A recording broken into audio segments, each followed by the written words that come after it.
తీసుకుంటారో ప్రకటించండి. లేని పక్షంలో సుమోటోగా 4 వారాల తర్వాత మేమే మళ్ళొక్కసారి విచారిస్తామని చెప్పి కూడా హైకోర్టు చెప్పింది. నేను హైకోర్టుకి గౌరవ న్యాయమూర్తి గారికి కూడా హృదయపూర్వకంగా నేను ధన్యవాదాలు తెలియజేస్తా ఉన్నా బీఆర్ఎస్ పార్టీ పరంగా. ఎందుకంటే మీరిచ్చిన తీర్పు వల్ల ప్రజాస్వామ్యాన్ని గౌరవించినట్టయింది. మీరిచ్చిన తీర్పు వల్ల సుప్రీంకోర్టు తీర్పును గౌరవించినట్టయింది. అదే క్రమంలో ఎప్పుడైతే ఈ ముగ్గురు మీద తీర్పు వచ్చిందో ఆ రోజు కౌశిక్ రెడ్డి గారు మాట్లాడినారు. ఏమన్నారు కౌశిక్ రెడ్డి గారు? దమ్ముంటే రాజీనామా చేయండి, ప్రజాక్షేత్రంలోకి రండి, ప్రజాస్వామ్యం మీద నమ్మకం ఉంటే ముఖ్యమంత్రి రాహుల్ గాంధీ దమ్ముంటే రాండ్రి, ఈ 10 మందితో రాజీనామాలు చేపియండి, మీరు వెంటనే ప్రజాక్షేత్రంలో ఎవరి బలం ఏందో తేల్చుకుందామని అన్నాడు. ఈ మాట ఆ రోజు కౌశిక్ రెడ్డి ప్రెస్ మీట్ పెట్టినప్పుడు ఒక్కసారి నేను మీకు గుర్తు చేస్తా ఉన్నా. కౌశిక్ రెడ్డి గారు మొన్న హైకోర్టు తీర్పు తర్వాత మాట్లాడాడు. కానీ ఆనాడు రేవంత్ రెడ్డి గారు ఆ రోజు ప్రతిపక్షంలో ఉన్నప్పుడు, పీసీసీ అధ్యక్షుడిగా ఉన్నప్పుడు పార్టీ మారిన ఎమ్మెల్యేల మీద ఏం మాట్లాడిండో ఒక్కసారి గుర్తు తెచ్చుకోమని అని చెప్పింది రేవంత్ రెడ్డి. పార్టీ ఫిరాయించిన ఎమ్మెల్యేలను రాళ్లతో కొట్టి చంపమన్నాడు, సావుడప్పు కొట్టిపిస్తా అన్నాడు. పార్టీ ఫిరాయించిన ఎమ్మెల్యేలను ఉరిదీయాలే అని మాట్లాడినాడు రేవంత్ రెడ్డి. మరి ఆయన మాట్లాడిన మాటల ముందు మా పార్టీ తరఫున మాట్లాడిన నాయకులు ఎవరు కూడా ఆయన మాట్లాడినంత అసహ్యంగా, అంత చండాలంగా ఎవరు కూడా మాట్లాడలేదు.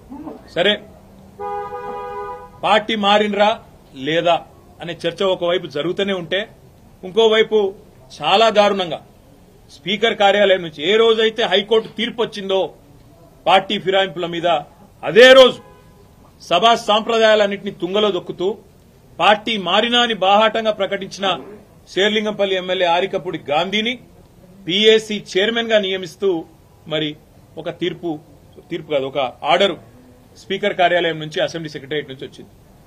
దాని తర్వాత సహజంగానే హైకోర్టును బేఖాతరు చేస్తూ, సుప్రీంకోర్టు తీర్పును బేఖాతరు చేస్తూ, రాజ్యాంగ విలువలకు, అసెంబ్లీ సాంప్రదాయాలకు, పార్లమెంటరీ పద్దతులకు అన్నిటికీ తిలోదకాలిస్తూ ఇదేం పద్దతి, అసలు ఆయన ఏ పార్టీలో ఉన్నాడు అని మా వాళ్ళు అడిగినారు.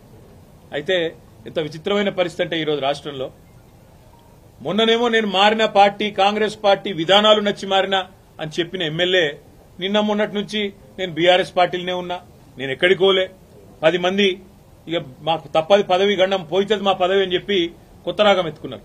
దాన్ని మా సోదరుడు ప్రశ్నిస్తే ఆయన ఇంటి మీదకి పోలీస్ ఎస్కార్ట్ పెట్టి డీసీపీలు, అడిషనల్ డీసీపీలు, ఏసీపీలు, సీఐలు ఒక గేటెడ్ కమ్యూనిటీ లోపలికి ఒక 50-100 మంది గూండాగాలు చొచ్చుకొని వచ్చి ఇవాళ ఒక ఎమ్మెల్యే ఇంటి మీద దాడి చేసే పరిస్థితి ఇప్పుడే మేము చూసినాం. ఎమ్మెల్యే గారి ఇంటి మీద దాడి చేయడమే కాదు, వారి ఇంట్లో ఉండే పెద్దలు, వారి తల్లిదండ్రులు వచ్చినప్పుడు కానీ లేదా వారి మామగారు వచ్చినప్పుడు కానీ ఉండే రూమ్, ఆ రూమ్ మీద మొత్తం అద్దాలు బలగొట్టిండ్రు. అందులో ఉన్న పెద్దలకు ఏమన్నా అయ్యింటే, ఏమన్నా జరిగింటే, జరగకూడదు ఏమైనా జరిగింటే ఎవడు బాధ్యుడు? రేవంత్ రెడ్డా లేకపోతే ఇక్కడ దాడి చేయడానికి వచ్చిన ఆరికపూడి గాంధీ?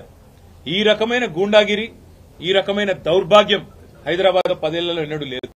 ఒక ఎమ్మెల్యే ఇంటి మీదనే దాడి, అది ఎమ్మెల్యే ఇంటి మీదకి దాడికి వస్తుంటే ఫ్యాక్షన్ సినిమాల్లో చూపెట్టినట్టు కార్లకెళ్లి బయటికి ఏలాడుకుంటా 20 బండ్లు పెట్టుకుని లైవ్ పెట్టుకుంటా ఆడికెళ్లి ఇటు దాకా పోలీస్ ఎస్కార్ట్లో వచ్చిరంటే చేతగాని ఒక హోంమంత్రి, చేతగాని ముఖ్యమంత్రి ఈరోజు రాష్ట్రానికి ఉండడం వల్లనే ఈ దౌర్భాగ్యం దాపురించింది. అసలు రేవంత్ రెడ్డి నేను అడుగుతా ఉన్నా, నువ్వు ముఖ్యమంత్రివేనా? అసలు నీకు అర్హత ఉందా? ఇవాళ హైదరాబాద్